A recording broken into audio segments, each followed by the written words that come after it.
ছেলে দিয়ে আল্লাহ তাআলা পরীক্ষা করে থাকেন।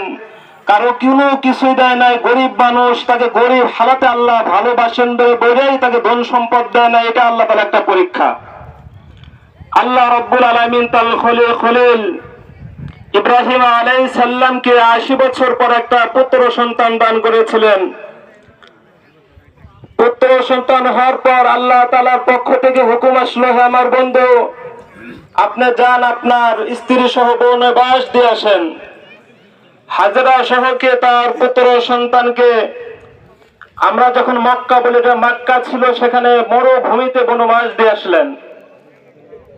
দিয়ে আসার পর হাজরা বলতেছিল, হে আমার স্বামী, এখানে কি আমাকে আপনার ইচ্ছায় রেখে যান না আল্লাহ তাআলার ইচ্ছায় রেখে যান? বলেছিলেন, আপনাকে আমি আল্লাহ তাআলার ইচ্ছা, আল্লাহ তাআলার হুকুমে রেখে যাচ্ছি। আপনি যদি আল্লাহ তাআলার ইচ্ছায় যদি আমাকে রেখে যান, তাহলে আমার কোনো আর চিন্তা নাই, আল্লাহ তাআলা আমার খাবারের সমস্ত জিনিসের আসবাবপত্রের ব্যবস্থা করে দিবেন।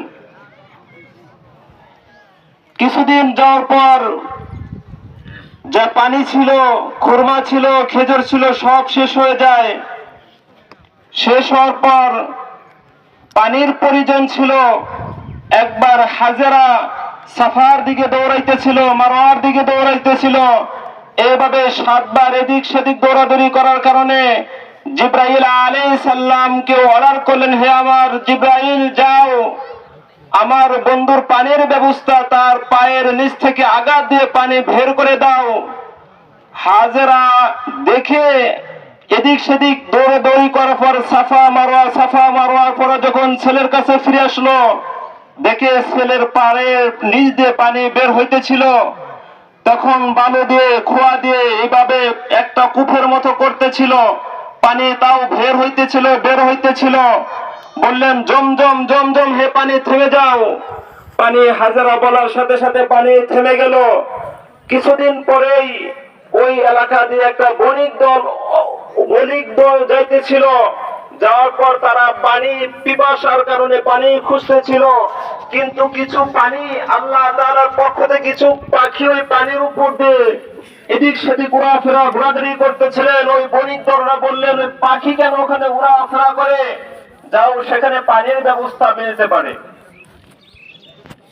সেখানে পানির ব্যবস্থা মিলতে পারে। বণিক দল আসে, দেখে আমরা কতদিন ধরে এখান থেকে চলাফেরা করি, যাওয়া আসা করি, এখানে ভালো একটা পানির ব্যবস্থা আছে। মা তার সন্তানকে কোলে নিয়ে বসে আছে, বলতেছে, তুমি পানি কিভাবে পাইলা? তোমার নাম কি? আমার নাম হাজেরা। আর ইব্রাহিম আলাইহিস সালাম বনবাস দেওয়ার সময় বলতেছিল, হে আল্লাহ, এই মরুভূমিতে তুমি কখনো দুর্ভিক্ষ ফেলাইও না, আমার সন্তান আমার স্ত্রীদেরকে কখনো অভাব অনটনে ফেলাইও না। ওই বণিক দলরা এসে বলল, হে হাজেরা, আমরা তোমার কাছে পানি চাই, বিনিময় কি চাও?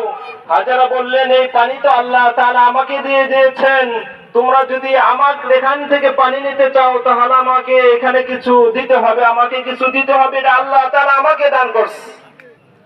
বণিক দল বলল, ও হাজেরা, ঠিক আছে, তোমার এখানে যেহেতু পানির ব্যবস্থা আছে, আমরা আর কোথায় যাব না, আমরা তোমার এখানেই বসবাস করব। তোমার যত সাবান লাগে, যত খাবার লাগে, আমরা ব্যবস্থা করে দিব।